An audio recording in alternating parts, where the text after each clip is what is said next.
Today, in this video, I'm going to show you how to make a simple yet very useful battery level indicator. This little project will help you check the charge of your batteries using just a few common electronic components.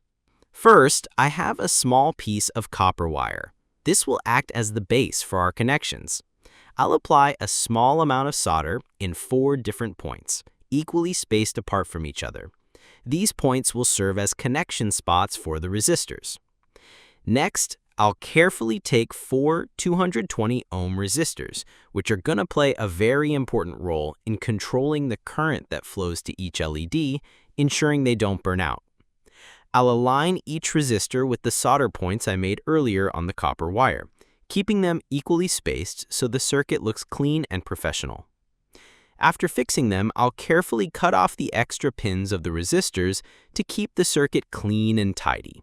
This not only makes the project look better, but also avoids short circuits. Once that's done, I'll apply a little more solder to the free pins of the resistors so they're ready for the next step. Now let's move to the LEDs. This is a green LED, which I'll use to represent a fully charged battery. I'll bend its pins at 90 degrees and trim down the negative pin to make it shorter. I'll repeat the same process for 2 red LEDs and 1 yellow LED. These LEDs will represent different battery levels, red for low, yellow for medium, and green for full. This way we can easily understand the battery's condition at a glance. I'll apply a little solder on the short pins of all 4 LEDs. Then I'll carefully solder the short pins of each LED with the free pins of the resistors.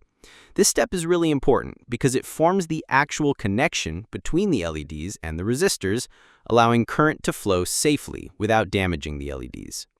Next, I'll cut down the positive pins of all 4 LEDs to make them the same short length. Then I'll apply solder on these positive pins so they are connected neatly together. To control the current between LEDs, I'll use an N14007 diode. First, I'll solder it between the positive pins of the green and yellow LEDs. Then I'll add another diode between the yellow and the first red LED. Finally, I'll place one more diode between the 2 red LEDs. These diodes help in dividing the voltage levels so that the LEDs turn on one by one as the battery voltage increases. Now I'll trim the copper wire and the extra pin of the diode to make them short and neat. Then I'll apply a final touch of solder for a strong connection. For power connections, I'll solder a black wire to the copper wire, which will act as the negative terminal, and a red wire to the diode pin, which will act as the positive terminal. And that's it. Our battery level indicator circuit is ready. Now let's put it to the test. I'll connect it with a 3.7 volt rechargeable battery. Watch closely. As I connect the wires, you'll see how the LEDs light up one by one, depending on the charge level of the battery. This project is not only fun, but very practical. You can use it for checking your rechargeable batteries, integrating it into DIY power banks, or even adding it to small electronic circuits where battery monitoring is important. If you enjoyed this project, don't forget to hit the like button and tell me in the comments what project I should make next. Your support really keeps me motivated to share more ideas with you.